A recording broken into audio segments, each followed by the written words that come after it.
Now, the sixth state in the country to approve a right-to-die measure, Proposition 106, gives terminally ill adults access to medication that would end their lives. And Denver 7's Jacqueline Allen is talking to people who've been fighting for this option about what's next. Jacqueline? And it's important to note, Colorado voters didn't just approve this measure, they overwhelmingly approved it. 65% of voters in favor.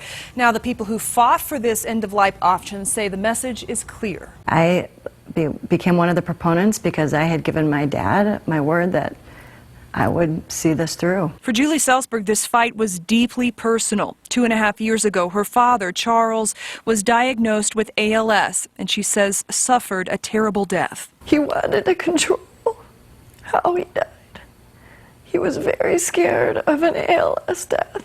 But for years, state lawmakers have unsuccessfully put forth right-to-die legislation, so supporters took their case directly to the people. I desperately want to live.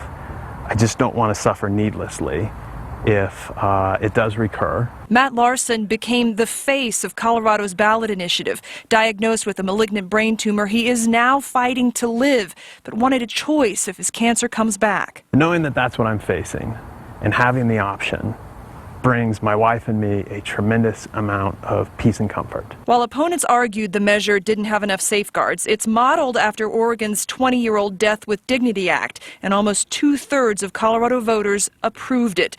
Julie says she kept her promise to her dad. She just wishes it had been in time for him. My dad did not have this option, and he suffered. He suffered in his dying, and he suffered at his death.